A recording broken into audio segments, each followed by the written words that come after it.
제가 오늘 이 같은 본문으로 지금부터 한 2년쯤 전에 성도 보통시라고 하는 우리 성도들의 일반적이고 일상적인 삶에 관한 말씀을 시리즈로 여러분들과 나누었고, 같은 본문으로 성도 보통시에 흐르는 강물, 이런 제목으로 말씀을 나눴었습니다.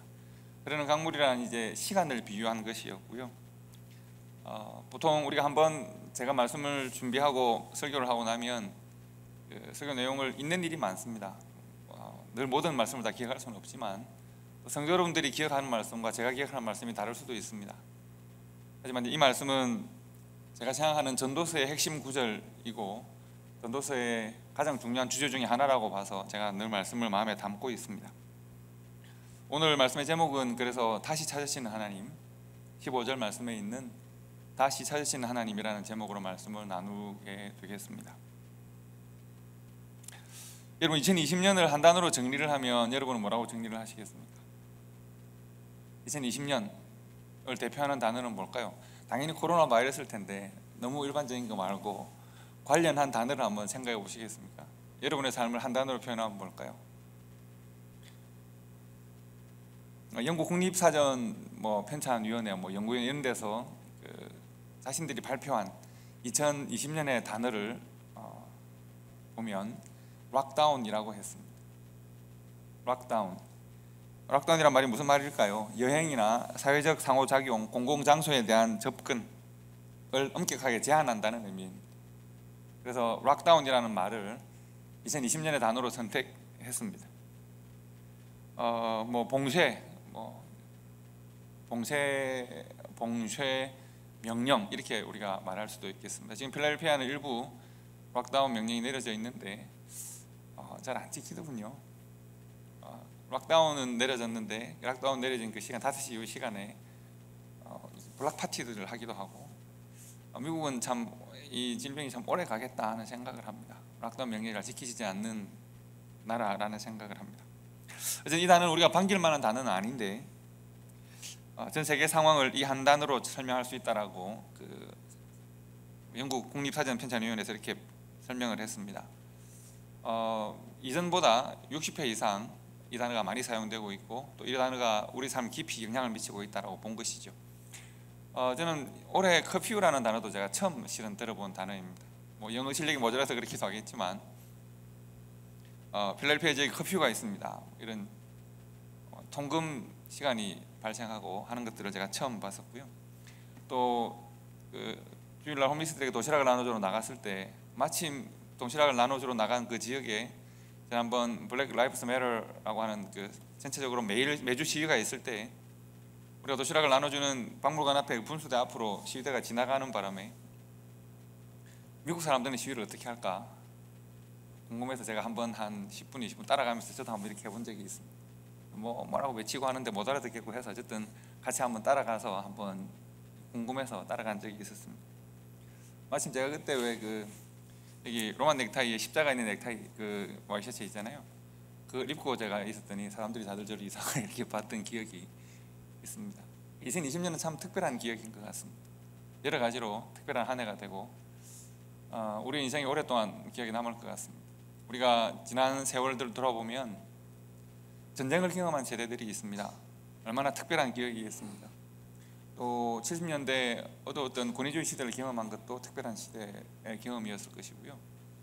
또 광주를 경험한 분들도 또 우리가 멀리서 먼 지역에서 그저 들은 것과 직접 경험한 분들이 다를 텐데, 우리가 IMF를 다 같이 경험하고 또 모기지 프라임 사태를 다 같이 경험하고 그런 일들로 또 수많은 눈물이 있고 한숨이 있었고, 그리고 우리 시대에는 또 전 세계가 함께 락다운이라는 단어가 정말 중요할 만큼 또 바이러스로 인해서 우리의 삶이 어려워지는 경험을 함께 하고 있습니다.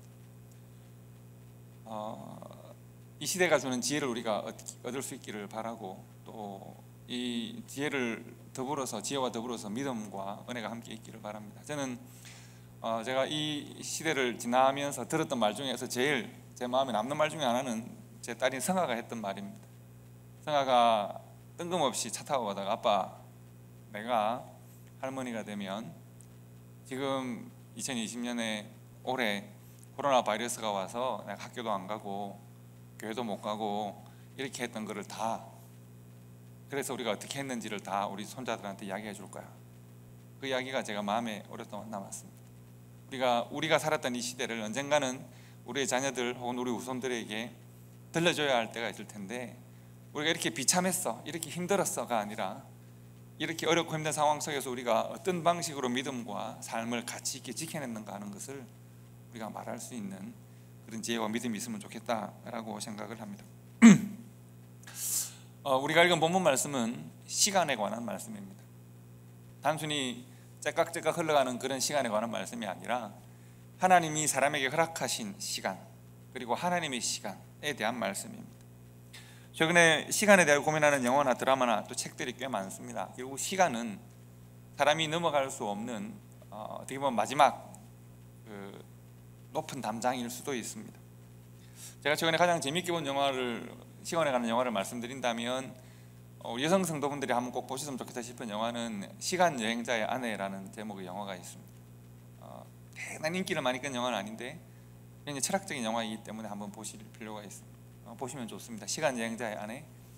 그리고 재밌는 영화를 보기를 원하시면 뷰티 인사이드라는 영화도 좋습니다. 가족들끼리 한번 보실 만한, 가족들끼리는 자녀들과는 잘 모르겠는데 저는 부부는 함께 보시면 뷰티 인사이드는 한국 영화이기 때문에 보실 만한 영화이고요. 또 제가 최근에 영화를 보면서 이 영화는 뭔가 철학적인 질문을 던진다고 생각했던 영화가 하나 있습니다. 올드 가드라고 하는 영화인데 샤롤리즈 테론이라고 하는 아주 인기 좋은 여성 액션 배우입니다. 아주 이쁜데 액션을 하니까 인기가 좋죠. 그 배우가 주인공으로 나옵니다. 올드 가드라는 영화인데, 이 영화에는 잠시 소개를 드리면, 영화는 사진들이 우울한 흑백 사진들, 그림들이 처음에 이렇게 보여지는데 그 그림들마다 등장하는 사람이 한 사람이 있습니다. 여러분, 십자군 전쟁에서 나온 그림, 또 뭐 중세에 패스트가 휩쓸고 지나갈 때 사람들을 구원할 때 그림, 또 1차 대전 때 전쟁터에서의 사진, 이런 모든 사진이나 그림에 공동적으로 등장하는 한 여인이 있는데 이 주인공입니다. 이 주인공은 죽지 않는 사람입니다. 늙지 않는 사람입니다. 언제 태어났는지는 알 수 있지만 언제 죽을지를 모르는 사람인 것이죠. 그리고 그런 방식으로 사는 몇 사람이 하나의 조그만 올드 가드, 그러니까 부대를 만들어서 이제 인류를 선하게 보호하는 것이죠. 한때 이 사람들도 사랑하는 사람이 있었고 그들과 행복하고 아름다운 추억이 있는데, 사랑했던 모든 사람들은 다 죽고 사라지고 세월을 따라서 다 사라진, 소멸되었는데 자신들은 살아있는 거죠. 의를 위해서 또 정의를 위해서 싸우고 헌신했는데 세상은 점점 악해지는 것 같고 복잡해지고, 시간을 거슬러서 오랫동안 사는 것 같은데 이 사람들은 행복하지 않습니다. 인류가 오랫동안 불로장생을 얼마나 꿈꿔왔습니까?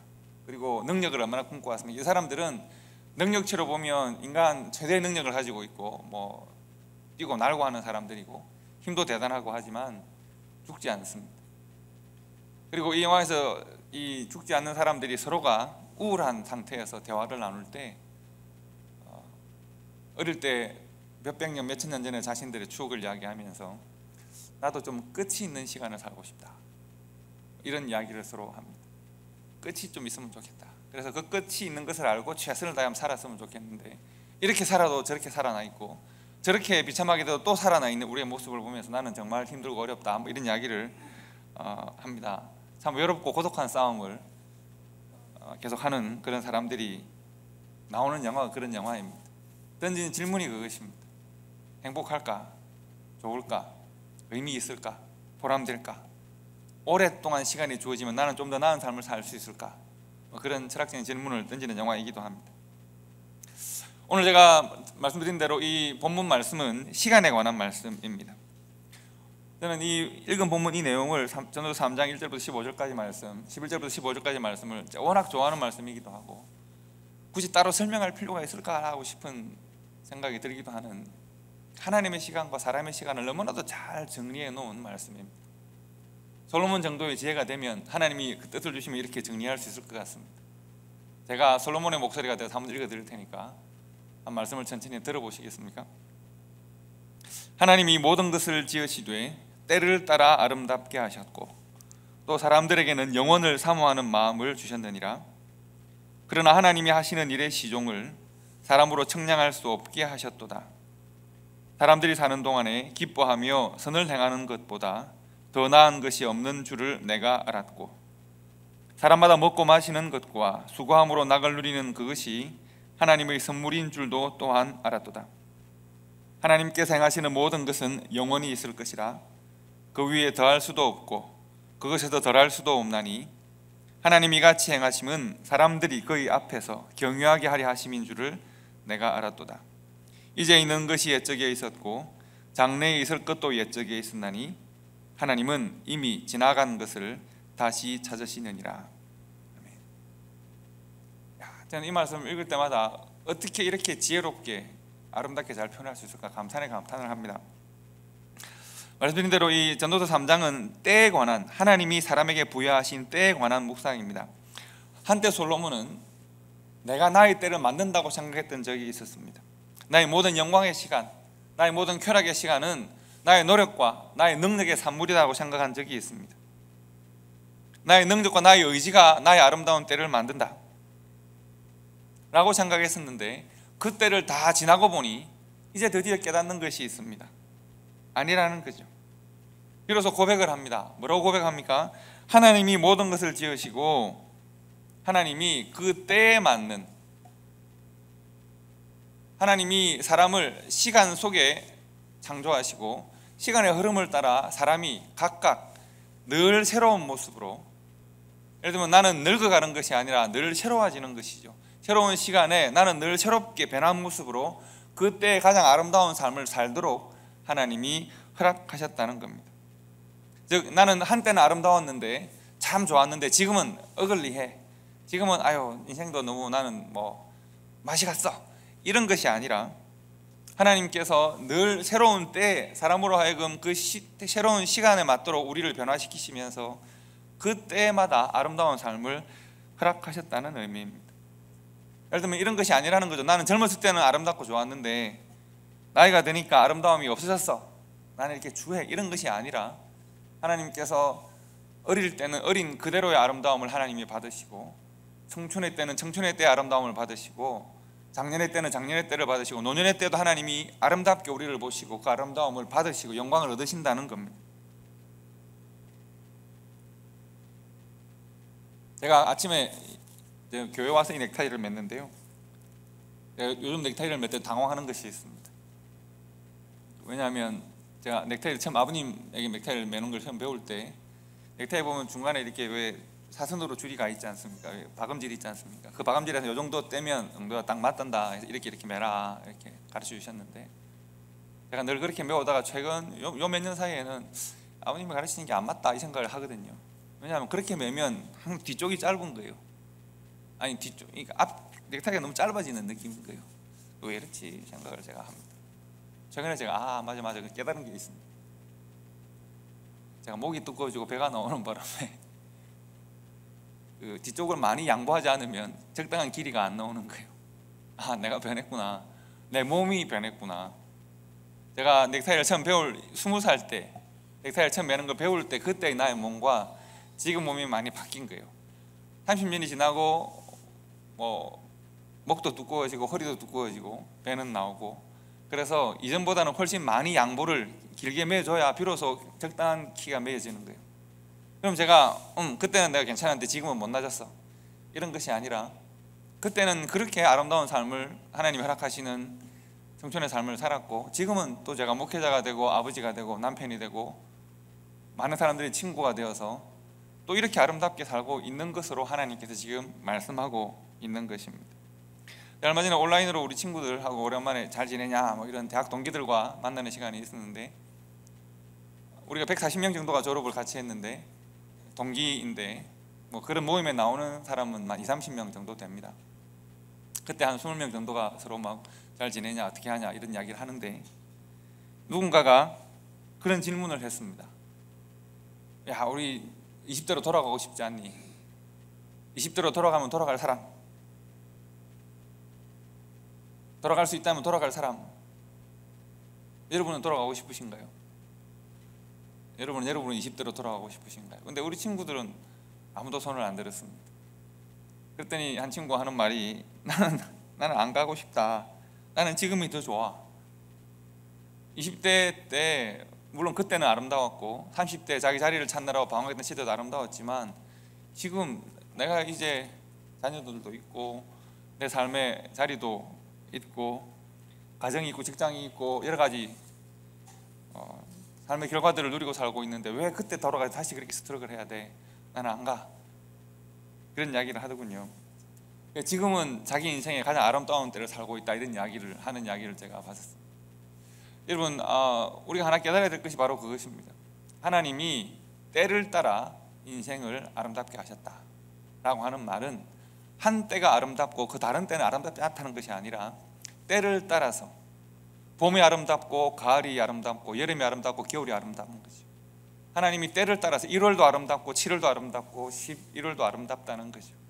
때를 따라서 각 시대에 우리를 늘 새롭게 새로운 시간으로 우리를 인도하시고 우리는 인류가 이전에 경험하지 않은 늘 새로운 시간을 새롭게 만나며 살고 있기 때문에 그 모든 때에 우리는 그 모든 아름다움을 각각 자기의 삶에 맞게 누리며 살도록 허락하셨습니다.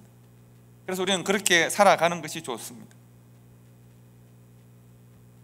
오늘 우리가 새로운 시간 속에 새로운 우리가 되어서 새로운 아름다움을 누려야 할 거룩한 사명을 우리가 가지고 있다고 보시면 됩니다. 자, 그래서 오늘 보시면 다시 말씀을 11절로 좀 돌려주시면 좋겠는데 하나님의 시간과 사람의 시간의 차이가 오늘 11절 말씀에서 나타나고 있습니다. 시간은 하나님의 시간과 사람의 시간의 차이가 있습니다. 하나님께서 사람을 하나님의 때 가운데 넣으시고 시간 가운데 넣으시고 그 속에 살게 하셨습니다. 그리고 하나님은 하나님의 시간이 있습니다. 솔로몬은 사람의 시간과는 다른 하나님의 시간을 어떻게 표현했느냐 하면 11절에 보시면 하나님이 모든 것을 지으시되 때, 즉 사람의 시간 속에 넣어주셨는데 사람들에게는 무엇을 사모하는 마음을 주셨다고 했습니까? 영원을 사모하는 마음을 주셨다고 했습니다. 이 영원이라고 하는 것이 바로 하나님의 시간을 말하는 겁니다. 때와 대척점에 있는 사람의 시간과 대척점에 있는 하나님의 시간이 있습니다. 그리고 하나님께서는 사람들에게 영원을 사모하는 마음을 주셨다고 했습니다. 즉 사람의 시간을 살아가되 하나님의 시간을 본향으로 알고 여기고 그 시간을 사모하고 그 시간으로 나아가도록 만드셨다는 겁니다. 자, 그렇다면 하나님의 시간인 영원의 의미는 과연 뭘까? 영원이란 어떤 개념일까? 시간의 영속을 말하는 것인가? 그렇지는 않습니다. 성경에서 말하는 영원이라고 하는 것은 시간이 쭉 끝까지 끝나지 않도록 계속되는 것을 영원으로 말하지 않습니다. 그것은 영원에 대한 너무 단편적인 생각입니다. 지금 여기서 말하는 영원이라는 것은 시간이 계속되는 것을 말하는 것이 아니라 하나님은 시간 끝까지 사시는 분이다. 그것이 아니라 시간을 초월하는, 시간을 넘어서는 개념입니다. 시간이라고 하는 것은 태초에라고 하면서 시간이 시작되는 것이고 우리 주님께서 심판하실 때 시간이 끝납니다. 시간은 시작과 끝이 있는 것이 시간입니다. 그러나 하나님은 시간을 넘어서신 분이십니다. 하나님에게는 현재와 과거와 미래가 동시적으로 한꺼번에 존재할 수 있습니다. 하나님의 시간은, 하나님의 즉 영원은 우리의 시간을 품고 있고 우리의 시간을 통찰하고 계십니다. 그래서 우리가 일반적으로 이야기할 때 하나님은 영원 전부터 계시고 영원까지 계신다 이렇게 말을 하잖아요. 그래서 무슨 말인가 하면 시간이 시작되고 시간이 끝나는데 하나님은 그 이전과 그 이후를 포함하는 사람의 시간은 하나님의 시간 안에 들어있는 짧은 순간에 불과한 것입니다. 와, 지겹겠다. 하나님은 그러면 계속되면 이런 것이 아니라 하나님께서는 시간을 창조하시는 분이시고 하나님이 창조하신 시간에 우리를 넣어두셨기 때문에 우리와는 다른 방식으로 첫째는 존재하시고 시간에 대해서도 우리와 다른 방식으로 생각하고 계신 겁니다. 우리 일반적으로 우리가 하루가 천년 같고 천년이 하루 같다 이런 이야기 성경에 보면 나오잖아요. 어떻게 그럴 수 있을까요? 왜냐, 하나님은 시간을 넘어서시는 분이기 때문에 하나님의 시간의 개념과 우리의 시간의 개념이 다른 것입니다. 우리와 존재의 방식이 다르고 시간에 대하여 초월해 계신 분이시다 이렇게 이해하시면 됩니다. 그래서 우리 11절의 말씀을 풀어서 쓰면 이렇게 쓸 수 있습니다. 하나님은 사람을 시간 속에 창조하시고 사람으로 하여금 세월 속에 살게 하시면서 그 세월에 맞는 아름다움을 허락하셨습니다. 우리는 그 흘러가는 세월 속에서 각자가 가장 아름다운 삶을 그때마다 살아갈 수가 있습니다. 그리고 그렇게 살아가는 사람들에게 이 땅에 얽매여 사는 것이 아니라 하나님의 영원함을 사모하는 마음을 주십니다. 이 땅의 시간을 살아가되 하나님의 영원한 시간을 사모하며 살아갈 때 인간은 가장 아름답습니다. 인간이 가장 아름다운 것은 이 땅의 삶을 살아가지만 하나님의 영원함을 사모하고 그 영원함에 맞는 삶을 살아갈 때 가장 아름다운 것입니다. 다만 하나님의 시간이 언제 우리에게 임할지는 우리는 알 수는 없습니다. 우리는 영원함을 마음에 품고 하나님의 영원함을 사모하면서 이 땅의 삶을 하루하루 최선을 다해서 아름답게 살아가야 할 의무가 있는 것이죠. 이것이 11절의 말씀입니다. 정리를 하면 강물처럼 흘러가는 시간 속에 살아가는 사람들은 그 강물의 끝에 하나님의 시간이라는 바다를 만나게 될 것인데, 하나님의 시간을 사모하고 때를 따라주시는 즐거움과 아름다움을 누리면서 기쁘게 최선을 다해 살아가야 합니다. 그리고 최선을 다해 살아가려고 할 때 하나님이 우리에게 해주시는 일이 있고 우리가 해야 할 일이 있습니다. 즉 때를 따라 아름다운 삶을 살아가기 위해서 사람이 해야 할 일이 있습니다. 그리고 때를 따라 아름다운 삶을 살아가도록 하시기 위해서 하나님이 해주시는 일이 있습니다. 그 두 가지를 오늘 여러분들에게 말씀드리려고 합니다. 자, 먼저 사람들이 해야 할 일이 있습니다. 사람들은 어떤 일을 할까요? 12절 13절 말씀을 보시기 바랍니다. 하나님께서 사람을 지으시되 때를 따라 아름답게 지으시고 영혼을 사모하는 마음을 주셨습니다. 그래서 사람들은 이렇게 살아야 합니다. 사람들이 사는 동안에 기뻐하며 선을 행하는 것보다 더 나은 것이 없는 줄을 내가 알았고, 사람마다 먹고 마시는 것과 수고함으로 낙을 누리는 그것이 하나님의 선물인 줄을 또한 알았도다. 자, 어떻게 사는 것이 좋은가? 첫째, 기뻐하며 선을 행하는 삶을 계속 살아야 합니다. 여러분, 선을 행하고 어렵게 살아가는 것은 참 좋은 일입니다. 보편적으로 사람들은 선하고 어렵게 사는 것을 좋아합니다. 문제는 선을 행하고 어렵게 살아가는 그 선과 의의 대상이 내가 생각할 때 자격이 없다고 여기시거나 지속적으로 나를 거절하거나 혹은 나를 배신하거나, 우리가 의와 선을 지속적이고 반복적으로 행하며 살아가는 일이 계속 우리의 기쁨을 만나는가를 한번 생각해 보시기 바랍니다. 누군가가 나를 계속 거절하거나 나를 배신하거나 내가 도와주려고 하는데, 어렵게 살려고 하는데, 선을 행하려고 하는데 자격 없는 행위를 할 때도 나는 과연 기쁨으로 그 일을 계속할 수 있는가? 즉 기쁨으로 선을 행하는 삶을 포기하지 않고 지속적으로 선택하며 살아갈 수 있는가? 우리가 그것을 한번 고민해 보시기 바랍니다. 제가 몇 주 전에 여러분들에게 제가 했던 고민 하나를 말씀드리지 않았습니까? 여러분, 제가 가능하면 홈리스를 그저 지나치지 않으려고 노력하고 양심의 가책받기를 원치 않았기 때문에, 그리고 또 주일에 우리가 홈리스 분들에게 우리가 식사를 나눠주러 나가지 않습니까? 그랬던 제가 식당에서 밥을 먹는데 홈리스 하는 사람이 저를 바라보는 시선이 너무 부담스럽고 너무 짜증이 나고 싫어서 제가 직접 표현하지 못했지만 스스로 굉장히 화를 냈던 적이 있고, 제 감정에 대하여 제가 놀랐던 적이 있습니다. 저는 본성적으로 악한 사람이구나 이런 생각을 했던 적이 있습니다.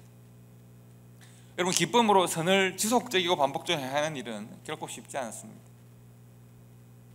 우리가 참 자격 없고 우리가 참 한심한 사람들인데 하나님께서 우리에 대하여 포기하지 않으시고 기쁨으로 십자가를 지시고 우리를 구원하시는 일을 기뻐하시는 바로 그 하나님의 마음을 우리가 담지 않으면, 즉 하나님의 영혼을 사모하는 그 마음을 우리가 품고 살지 않으면 계속 기쁨으로 선을 행하는 일은 우리의 삶에 없습니다.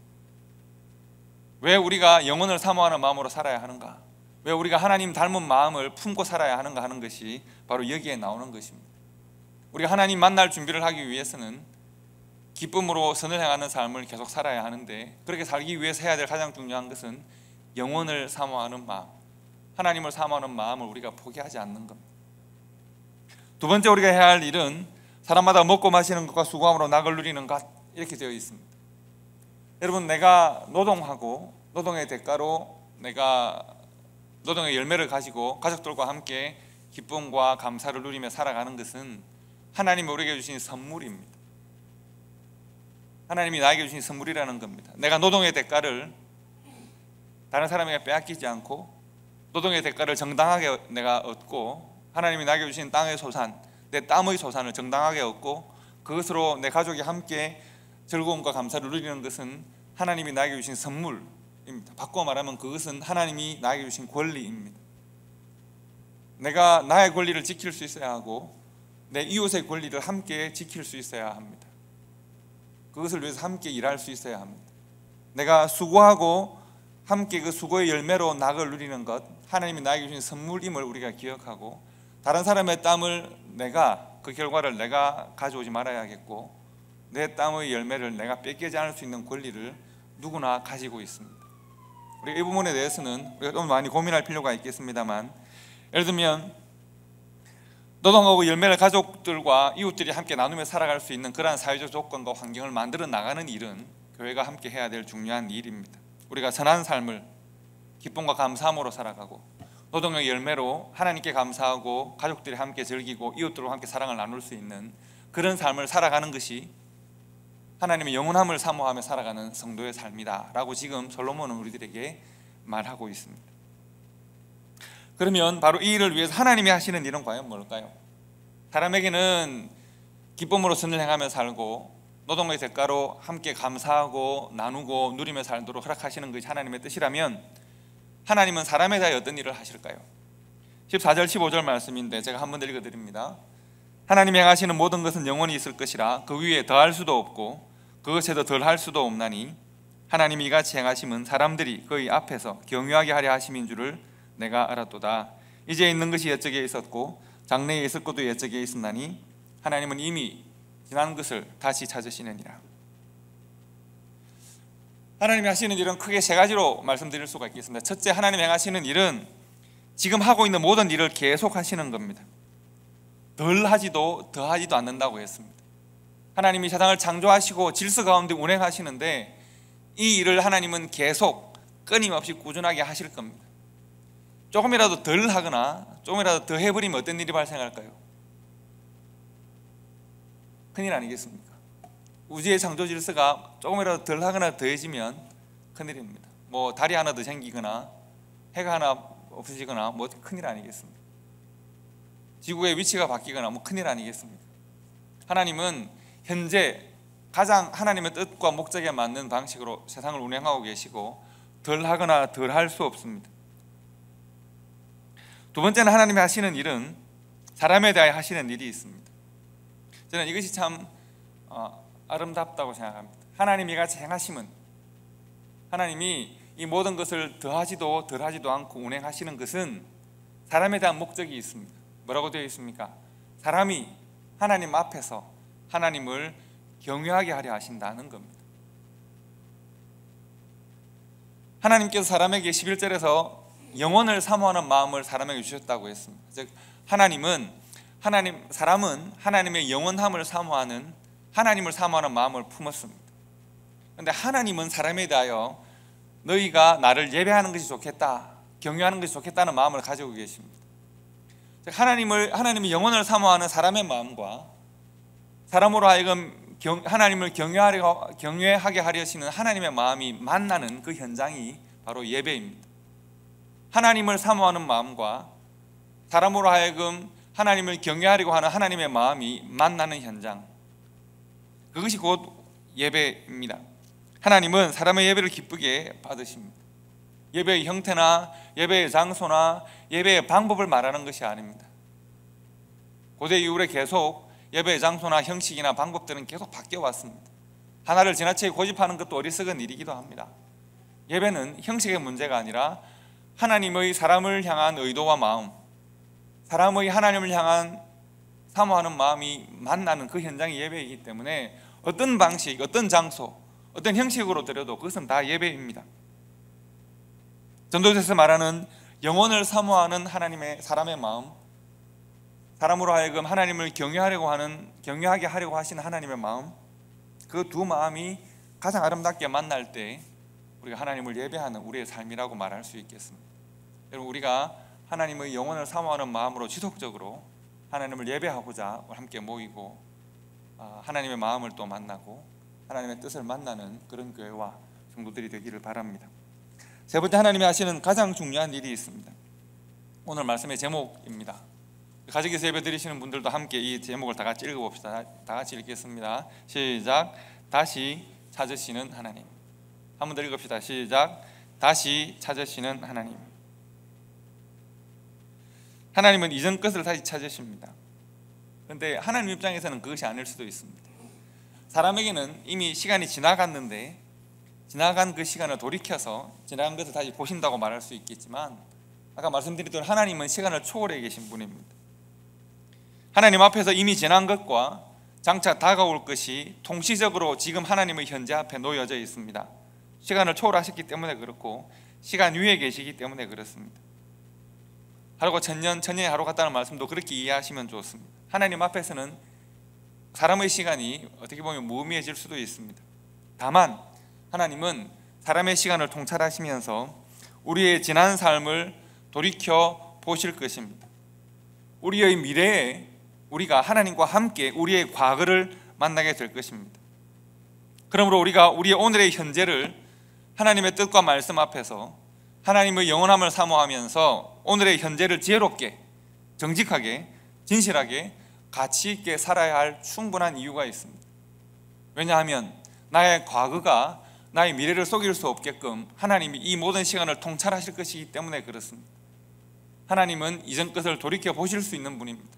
사람은 이전 것을 잊고 묻고 사라지게 하고 은폐할 수 있습니다. 그러나 하나님은 시간을 넘어서시는 분이시기 때문에 우리의 과거가 우리의 미래를 속이지 못하도록, 우리의 현재가 우리의 미래를 만나고 우리의 과거를 만나도록 끊임없이 과거로 변하는 이 모든 시간들이 하나님의 현재로 하나님 앞에 놓여질 수 있도록 하시는 분이 하나님이십니다. 모든 이전 것을 돌이켜 보시는 분이 하나님이십니다. 그렇기 때문에 우리는 오늘 지금의 현재를 우리의 미래에 존재할 하나님의 현재와 만나게 해야 합니다. 영혼을 사모하는 마음이 바로 그 말입니다. 우리의 과거 또한 하나님 앞에서 현재로 만날 것입니다. 그렇기 때문에 우리가 최선을 다해서 하나님의 말씀이 우리의 삶의 육신이 되는 삶을 날마다 살아야 되는 이유가 바로 여기에 있는 것입니다. 제가 어제 성공부를 할 때 마태복음 25장 말씀들을 제가 예를 들어서 말씀을 나누었는데 전체적으로 마태복음 25장 말씀이 잘 이해되고 있지는 않다는 생각을 제가 하면서 생각을 했습니다. 그런데 시간이 제한되어 있기 때문에 충분히 말씀을 나누지 못한 아쉬움은 있습니다. 마태복음 25장에는 세 비유가 등장합니다.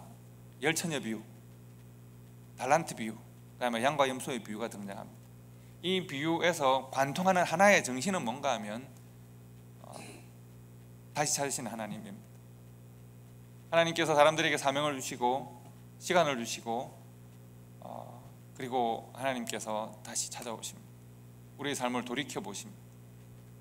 우리 삶을 돌이켜보고 과거의 모든 사람들이 하나님 앞에 현재로 놓여졌을 때 과연 우리는 어떻게 살았는지를 보시는 분이 하나님이시다. 솔로몬은 지금 그것을 말하고 있습니다. 자, 그럼 우리가 오늘 말씀을 마치면서 이렇게 질문할 수 있습니다. 하나님은 이미 지난 것을 다시 찾으시고 우리의 모든 과거와 미래를 현재로 놓고 우리를 평가하시고 판단하실 것입니다. 장차 하나님 앞에서 우리의 모든 과거를 현재로 만나게 될 것입니다. 우리의 과거가 우리의 미래를 속일 수 없습니다. 그러므로 우리가 하나님을 곧 만나게 될 것인데, 이것을 아는 것은 믿음입니까? 지혜입니까? 장차 내가 하나님 만날 것을, 장차 하나님께서 나의 모든 과거를 돌이키실 것을 다시 찾으실 것을 아는 것은 믿음입니까? 지혜입니까? 여러분, 지혜는 어떻게 보면 우리 일반 은총의 인력입니다. 믿음이라고 하는 것은 특별한 은총처럼 생각이 됩니다. 그래서 내가 지혜롭게 내 삶을 좀 개선하고 또 믿음으로 구원을 받고, 이거 우리가 분리의 생각을 하지 않습니까? 그러나 전도서에서 지혜자는 이것이 분리되어 있지 않다고 말합니다. 제가 전도서를 이해할 때 가장 기본적인 이해의 방법이 뭐라고 그랬습니까? 전도서에서는 의로운 삶을 살아가고 선하게 살아가는 것, 이것이 곧 지혜이고 이것이 곧 믿음이라고 그랬습니다. 하나님으로부터 떠난 생각, 이 악이고 어리석음입니다. 즉 하나님의 생각이 지혜이면서 의롭습니다. 선합니다. 그러므로 그것이 곧 믿음의 길입니다. 즉 지혜와 선과 믿음이 함께 있는 것입니다. 하나님을 떠난 생각, 하나님은 사람을 은혜롭게 정직하게 하셨지만 사람은 꾀를 내고 하나님과 다른 생각을 하지 않았습니까? 그렇기 때문에 하나님과 다른 생각이 악이자 어리석음입니다. 오늘 우리가 하나님을 다시 만날 것이다. 그러면 우리가 어떻게 살아갈까를 고민하는 것은 지혜이자 곧 믿음입니다. 솔로몬은 지혜자는 이렇게 말합니다. 하나님은 사람을 시간 속에 지었습니다. 시간의 흐름을 따라서 가장 아름답게 살도록 각 시간마다 은혜를 허락하셨습니다. 사람은 시간의 강물 속에서 선하게 기쁨으로 감사하며 살아가야 하고, 노동하고 노동의 대가를 하나님께 감사하고 이웃들과 나누고 가족들과 함께 나누며 살아갈 수 있습니다. 하나님은 그 모든 시간과 더불어서 사람과 교통하시고 사람으로부터 예배를 받기를 원하십니다. 그리고 하나님은 그 시간에, 각 사람에게 주어진 시간의 마지막에 하나님은 돌이켜 보실 것입니다. 다시 찾으실 것입니다. 사람이 살았던 흔적들을 함께 보실 것입니다. 바로 그때 하나님과 함께 오늘 나의 삶을 돌아볼 바로 그때가 내게 찾아올 줄로 알고, 오늘의 삶을 최선을 다하여 하나님의 뜻에 맞게 살아가는 것은 지혜입니다. 내가 바로 그때 하나님께서 나의 삶을 돌아볼 줄로 내가 믿고, 오늘 내가 말씀과 더불어 살아가는 것이 또한 믿음입니다. 오늘의 나의 삶을 욕망과 필요를 따라 살아가는 삶이 아니라 나를 지으신 하나님의 뜻과 말씀을 따라 살아가고, 내가 하나님을 더욱 사모하는 삶을 살아가는 것이, 그것이 믿음이자 그것이 지혜의 삶이라고 하는 것입니다. 오늘날 세상이 두려움과 염려로 가득 차 있고, 오늘날 많은 세상의 소리들과 지식과 정보들이 난무하는 세상 가운데서 우리는 과연 어떻게 살아갈까?